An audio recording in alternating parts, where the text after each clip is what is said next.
We're gonna be making a disco ball shark today as seen in the Yuma tent at Coachella.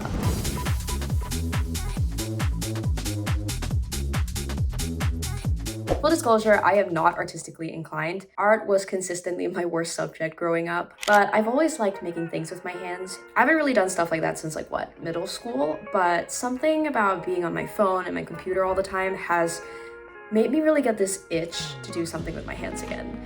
So this is not only going to be a tutorial on how to make the disco shark, but also kind of like my soapbox on why it's worth having a little side project in your life.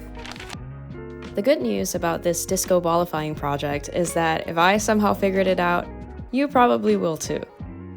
The main things you need are a toy shark, eye screws, art glue, mirror tiles, and a glass cutter.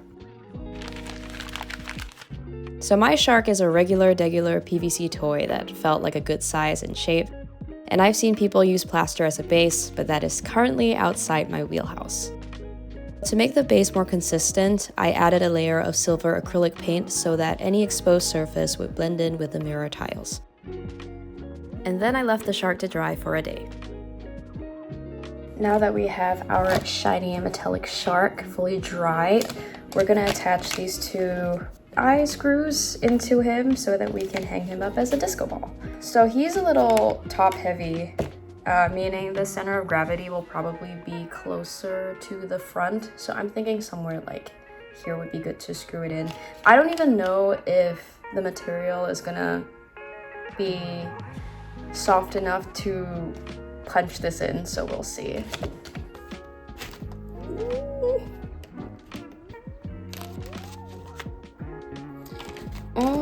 Okay, so as it turns out, I can't screw it into his head. Cool. Okay, do not attempt this at home. Gonna try warming it a little bit. I think it might be going through. Yeah, he shall be lobotomized. Soften the plastic. Ooh, I smell the burnt plastic. And then kind of drill a hole in. Okay, nice. It's actually going through now. This is my first time doing anything of this nature, so I'm impressed that it's even working. I think something like that looks pretty good. Let's test it out with some string. Cool. Okay, so we have our prototype. So next thing we're gonna do is put on the metal tiles, which again, I have never done before. So let's see how this goes. So my strategy for laying the strips was to start with the longest part of the body and work my way down the sides. Then I filled up any gaps with smaller pieces that I would cut with a glass cutter. The problem was that the mirror tiles were really thin, so I had to stack them for the glass cutter to cut through. And the broken shards came out pretty irregular, but you can kind of pick and choose which shards to fit into the gaps. I have a ton of glass shards, but it's overall looking pretty blingy. I'm most happy with how the head turned out. It doesn't look too great from that angle, but I had to stick individual pieces on to kind of fit the snout. And overall, it looks pretty good. So for the tails, I'm thinking of winding strips of the mirror tiles and stacking them up, because I don't think pasting individual tiles is going to quite work on a triangle shape. Again, working purely based on instinct here, but I like that because it's a personal project. It's a pretty low-stakes exercise in trusting yourself, which is something I've been really working on this year. It looks like he has a little t-shirt sleeve. It's not easy when AI literally exists and has more knowledge than I can hope to amass in my lifetime. But can AI turn a shark into a disco ball? As of right now, I think not. I'll also call out here that the tail is probably the hardest section for me because it's a very curved shape and I had to work with a lot of tiny pieces. Morale was running low, but I'm glad I left the tail for last because it really helped to see how close I was to the finish line.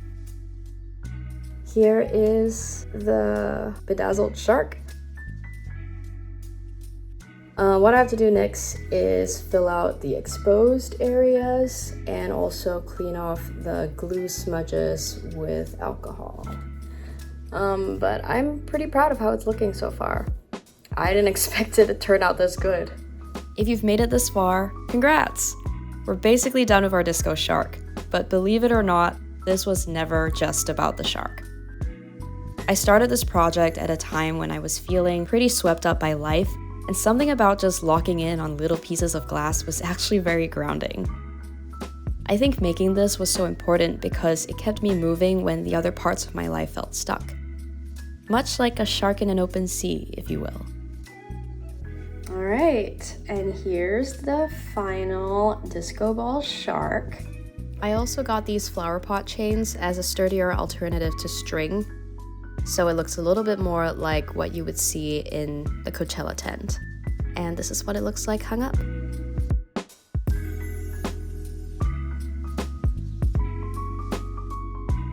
So this is actually going to be a birthday gift. As much as I would like to keep it, I think the point of a project isn't necessarily the outcome, but more so the time and effort, and especially the challenges that you face in getting to this point. And I'm excited to give something that has brought me a lot of fulfillment to someone that I care about. So it's a win-win. Hopefully this inspires you to start a silly little project of your own. If it turns out to also be a disco shark, love that, and I hope this tutorial helps. If not, either way, thanks for watching, and I have a few more videos lined up, so stay tuned for that, and thank you as always for sticking around. I'll see you next time.